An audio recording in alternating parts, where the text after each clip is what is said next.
Let's give this to Brad. Hey, Brad. Yes. What have you got there? I got this for you. Oh, that's a 45 long Colt. That's a little more than that. No, it's not. Well, oh yeah. Hey, look at this. It's called a bullet knife. All right, Steve McQueen would be proud of this, the bullet. And Just curious if you could sharpen it. it's a 44 Magnum, actually. Which, here's a little interesting fact. Clint Eastwood in Dirty Harry said he was packing the most powerful handgun on earth, which would have been at that time a 44 Magnum. He was actually carrying a 41 Magnum. Okay, was not a 44 Magnum.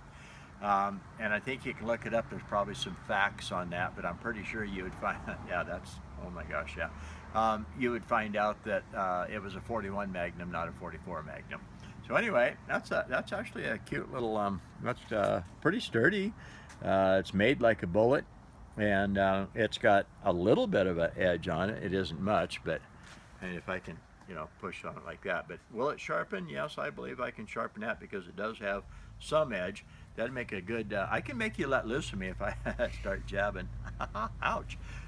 You know, if you get that open and start poking, it's got a really sharp point on it. So it doesn't have to cut very much. It'll poke you pretty good. Sharpens part. Got the cross V up here that I use to make knives out of non-knife material. I've done it with credit cards. I've done it with the back of saws. I've used hacksaw blades. I've used a lot of things to make a knife, make at least something that'll cut the apples and everything. And then we have the straight inline carbide here. We got those sharp corners sticking out there. They're just 90-degree corners. This is called a Sharpen spark. And part of the reason it's called a sharp and spark is because it's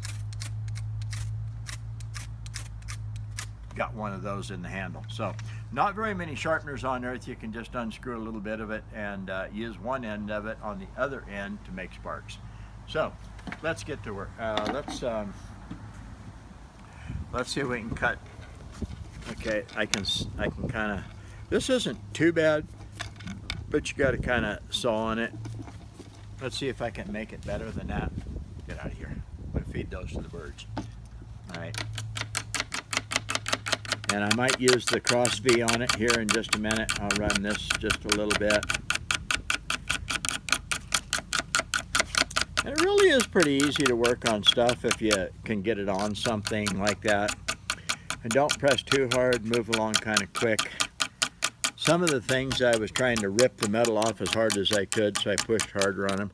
Now let's turn it over this way. It's a really thick blade, so I'm not real sure just how easy it'll slice. But let's see if we can, I'm going to tip it down and see if I can pin it out just a little bit. Let's turn it over and see if I can accomplish a little bit this way. I can see some metal coming off.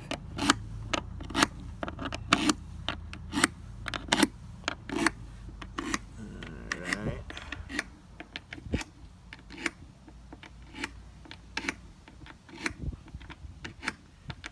It's starting to feel here like I need to be in Arizona. Now, I was just down in Arizona a couple of weeks ago, and it was 106 degrees.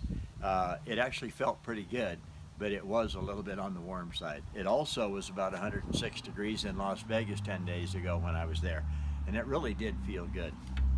All right, let's see.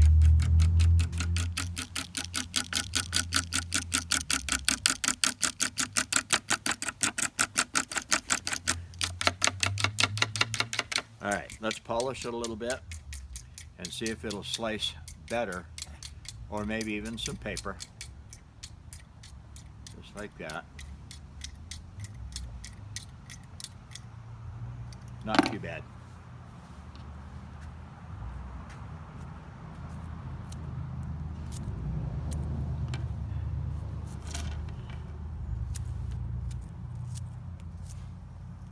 Not too bad.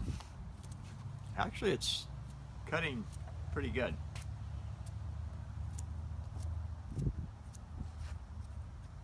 The spread, will it sharpen? Little bullet knife like that, kind of a thick blade. All right, it's kind of a cute little key ring job.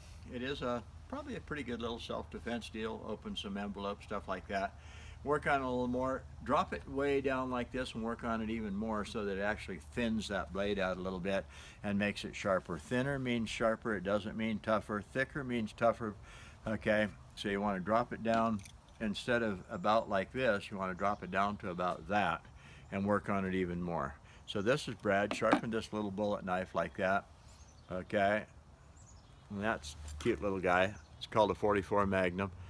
To be honest with you, I almost doubt just a little bit that that's the size of a 44 Magnum. We're going to have to get a 44 Magnum and compare them and see if I'm right or wrong. This is Brad, sharpensbest.com. Will It Sharpen series. Take care.